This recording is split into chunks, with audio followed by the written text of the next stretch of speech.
Hi guys, मैं नीरज मिश्रा। आज एक शंकर जी का झूमर सुनाने जा रही हूँ, पूरा सुनिएगा। और वीडियो अच्छा लगेगा तो प्लीज़ वीडियो को लाइक कीजिएगा, शेयर कीजिएगा और चैनल को सब्सक्राइब कीजिएगा और कमेंट करके बताइएगा कि ये गीत आप सबको कैसे लगा। धन्यवाद। काहे कहीं भोला है आवही में देरी, काहे कहीं भोला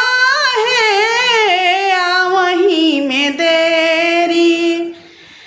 भगता तुहार भोला, भगता तुहार भोला, खोजला हेरी फेरी, काहे कहीं भोला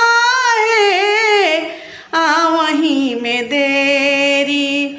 काहे कहीं भोला है आवही में देरी,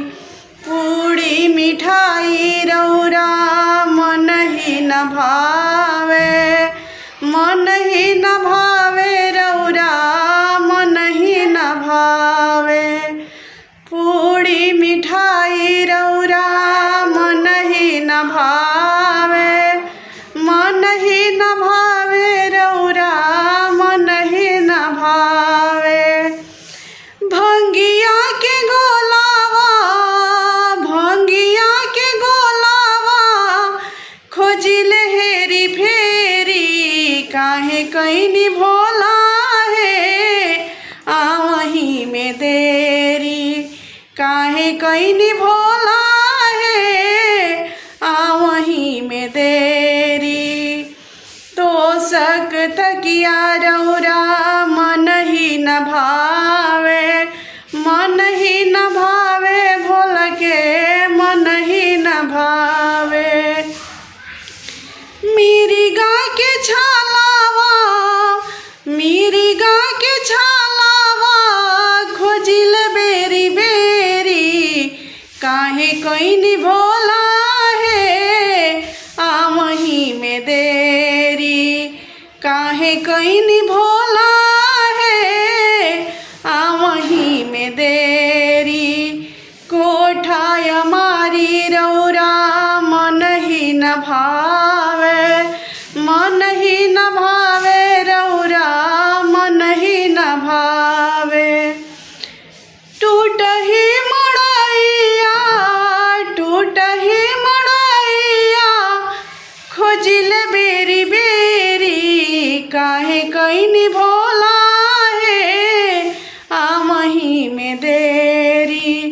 काहे कहीं भोला है आवही में देरी, हाथी से घोड़ा भोल के मन ही न भावे, मन ही न भावे भोल के मन ही न भावे, हाथी से घोड़ा भोल के मन ही न भावे, मन ही न भावे भोल के मन ही न भावे, बसहा बैलावा, बसहा बैलावा,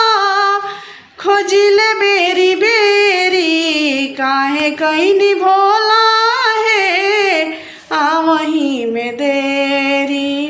काहे कहीं भोला है आवही में देरी, भगता तुहार भोला, भगता तुहार भोला, खोजल हेरा फेरी, काहे कहीं भोला है आवही में देरी, काहे कहीं भोला है आवही में देरी।